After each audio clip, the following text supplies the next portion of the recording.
box, and others might have been questioning his formation and his decisions to change from 3 to 4 back to 3, but also transfers, of course. Now, if we look at transfers, is Amorim likely to get what he wants this month?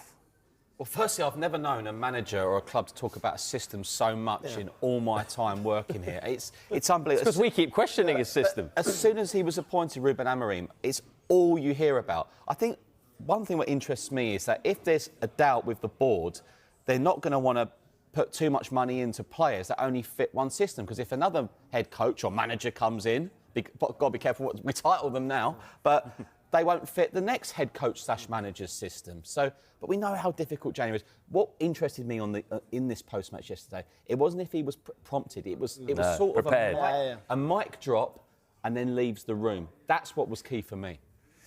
We know they've got a short list of players, Manchester United, in various different positions. There it is. I mean, Carlos Bebeba is someone who has been on that short list for a while. We know that central midfield has been an area that they've been targeting. The general consensus, though, is that he will not move in January to Manchester United. Just why is that the general consensus then? Well, could that change? Well, you're dealing with Brighton and Hove Albion, who are very good in the market, they're very savvy. They're sort of 2 and 3 years ahead. They're always looking ahead.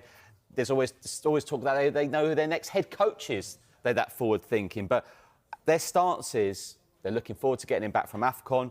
No call from any club and no desire to sell him in this window. I mean, that is a buffet of quality players, isn't it? I'm not being funny. That's not a January list, is it? I mean, we could go along that list and talk about how good these players are and why they won't be leaving in January. It's a dream scenario to get any one of these players for Manchester United in January. OK, so if Bebeba's going to be hard to do in January, as I said there, central midfield, a lot of people think that is the top priority for Manchester United.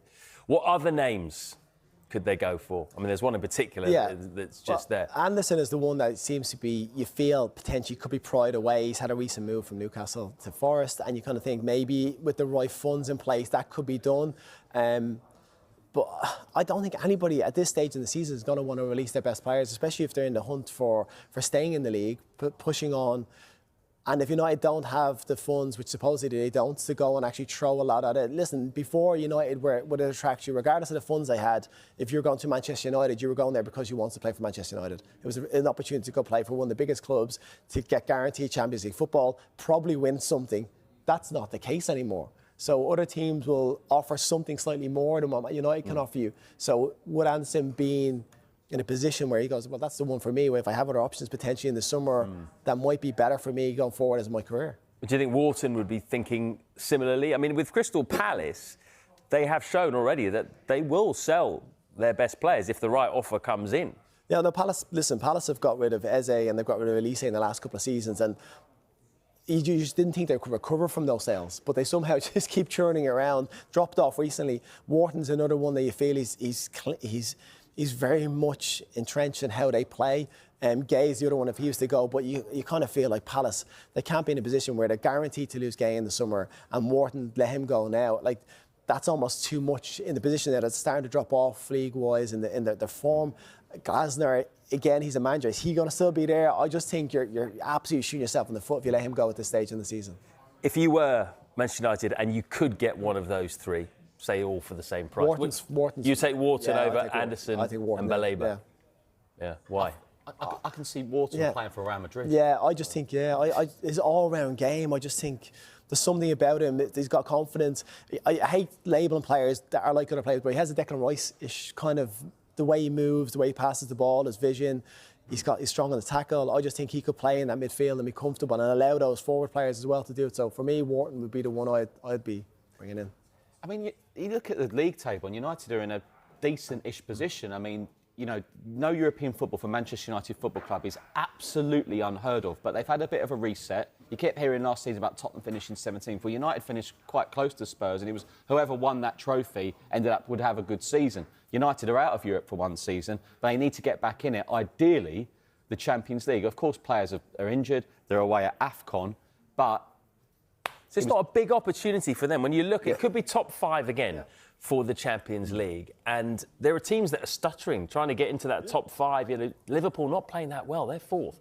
Chelsea just above Manchester United. They are in the mix for the Champions League. Is now not the time to really make a push? If you can, make a big statement signing in January and just get into that top 5 Champions League next year. I think if you can bring a player in that's also going to reduce the capabilities of your teams around you, you're stopping them signing them also. It just helps you, doesn't it?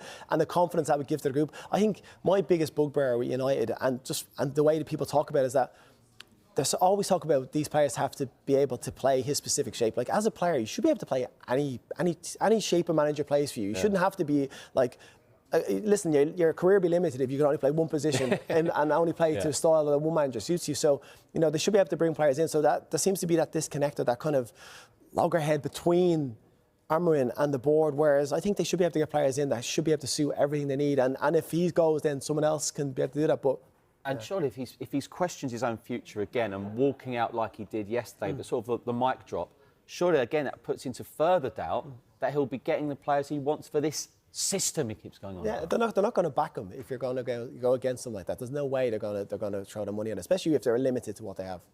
We need to touch on the striker situation as well, Michael, because they've also been linked with Jean-Philippe Mateta, who has been, well, I guess, tearing up trees, hasn't he, really, for a few months now for Crystal Palace, and not quite as good in the last few games. But if they went for someone like Mateta, they've already put a lot of eggs in the Šeško basket. So would this be a massive vote of no confidence in Šeško if they went out and got another well-known striker? Because presumably they can't play them both in the same side. Well, I think United have liked Mateta for a while. The only thing I can imagine is if Oliver Glasner's watching this now, he'd be saying no chance. And I think what Crystal Palace do well as well is that take Mark Gay, for instance.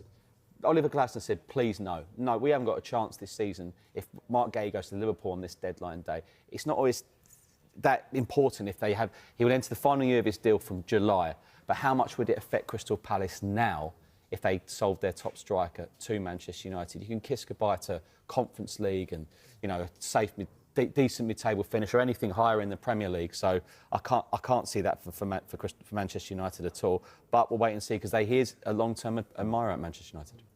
All right, we've got loads to get through on Good Morning Transfers today.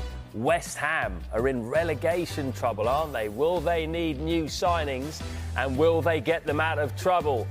And